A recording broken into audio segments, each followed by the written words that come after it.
এদেরকে ডেকে নিয়ে আসতাম। এরা ছাত্র অবস্থায় হচ্ছে সরকারের বিভিন্ন দপ্তরে আমাদের সঙ্গে গিয়েছে এবং আমাদের সঙ্গে রাজপথে থেকেছে নড়াইলের দাবি আদায়ের জন্য। আমরা নড়াইলকে অনেক ছোট্ট একটা জেলা মনে করি, আমরা অবহেলিত জেলা মনে করি, কিন্তু আমরা সংশ্লিষ্ট দপ্তর সংশ্লিষ্ট সরকারকে আমরা জানিয়ে দিতে চাই আমরা আয়তনে ছোট, আমরা যোগ্যতায় ছোট না, আমরা ঢাকা থেকে খুব দূরেও না। আজকে ঢাকার অদূরে আপনারা যে সমস্ত জেলাগুলোকে স্বীকৃতি দিয়েছেন, আমরা কুমিল্লা, নোয়াখালী, ঢাকার অদূরে মুন্সিগঞ্জ, আমরা ঢাকা ধামরাই দেখি, এখান থেকে খুব একটা দূরে না, যেখানে যেতে লাগে 3-4 ঘন্টা পর্যন্ত সময় লাগে, কিন্তু এখন নড়াইল হচ্ছে মাত্র 1 ঘন্টার দূরত্ব। আমাদের নেই কোনো কর্মসংস্থানের ব্যবস্থা, নেই কোনো বেসিক শিল্পনগরী, নেই সাধারণ মানুষের, সাধারণ জনগণ খেটে খাবে সেরকম কোনো প্রতিষ্ঠান নেই। আমরা বেশিরভাগ সরকারি চাকরিজীবী, আমাদের জীবন নির্বাহ হয় সরকারি, একজন সরকারি চাকরিজীবী, কিন্তু ওভারঅল সবাইকে গণনা করা যায় না। নড়াইল আজকে শিক্ষানগরী বললেও ভুল হবে না।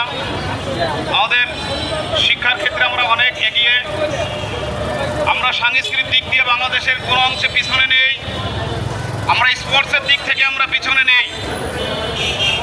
আমরা বিশ্ব বরেণ্য চিত্রশিল্পীর জেলা নড়াইল, সাংস্কৃতিক দিক দিয়ে উদয়শঙ্কর, রবিশঙ্কর, বাংলার শ্রেষ্ঠ চারি শিল্পী মুসলিম বয়াতি এবং আফগানের যিনি হচ্ছে জনক আমাদের বিজয় সরকার সহ আমাদের নড়াইলে কালীশঙ্কর, জমিদার কালীশঙ্কর, মদন গোপাল দত্ত, রাম দত্ত। আমাদের নড়াইলের ইতিহাস এত ছোট না, এত ক্ষুদ্র না, কিন্তু বারবার আমাদেরকে আজ নিপীড়নের খাতায়, অবহেলিত তালিকায় আমাদেরকে ফেলে দেওয়া হয়েছে।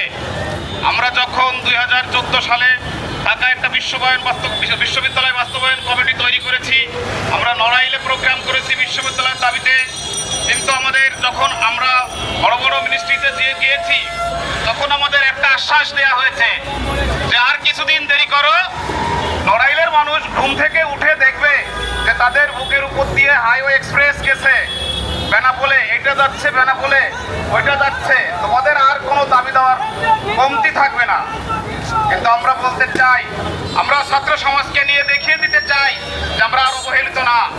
যেখানে আজকে বৈষম্যর বিরুদ্ধে আমরা লড়াই করেছি, সেখানে আজ নড়াইলকে বৈষম্যের তালিকায় ফেলে দেওয়া হচ্ছে। আবার আমাদের পার্শ্ববর্তী জেলাগুলোতে যেখানে বিশ্ববিদ্যালয়ের অভাব নাই, একের অধিক বিশ্ববিদ্যালয়, আর সেখানে আমরা একটা বিশ্ববিদ্যালয়ের দাবিতে গত 1.5 যুগ ধরে আমরা রাস্তায় রয়েছি, আমরা সংশ্লিষ্ট মন্ত্রণালয়ে রয়েছি, আমাদের দাবি পূরণ করা হয়নি। আমাদের শুধু একটা আশ্বাস দেওয়া হয়েছে যে আপনারা কমায় থাকেন, কিছুদিন পরে দেখবেন যে নড়াইল হেভি উন্নত হয়ে গেছে, নড়াইলের উপর দিয়ে সব কিছু আমাদের পশ্চিম দিকে যাচ্ছে।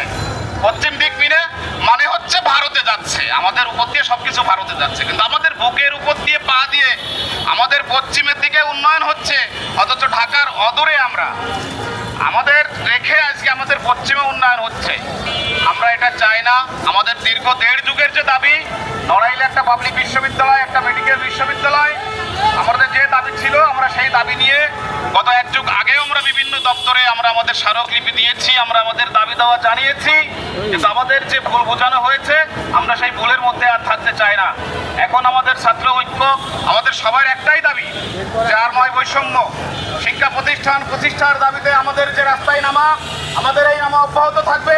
আমাদের এই নামা সংশ্লিষ্ট মন্ত্রণালয়ের প্রতি দৃষ্টি আকর্ষণ করে বলছি, অতি সত্বর যদি আমাদের দিকে সুদৃষ্টি না দেওয়া হয়, তাহলে আমরা আরো বড় কর্মসূচির মাধ্যমে আপনার সংশ্লিষ্ট মন্ত্রণালয়ে আমরা বড় ধরনের প্রোগ্রাম শুরু করব। সুতরাং আমার নড়াইলের সবাইকে আমি আরো ধন্যবাদ জানাচ্ছি। আমরা যেন রাজপথে থাকি, আমাদের এই আন্দোলন থেকে আমরা যেন সরে না যাই। আমি তাদেরকে আরো ধন্যবাদ জানিয়ে আমি আমার আজকের বক্তব্য শেষ করছি। ধন্যবাদ সবাইকে।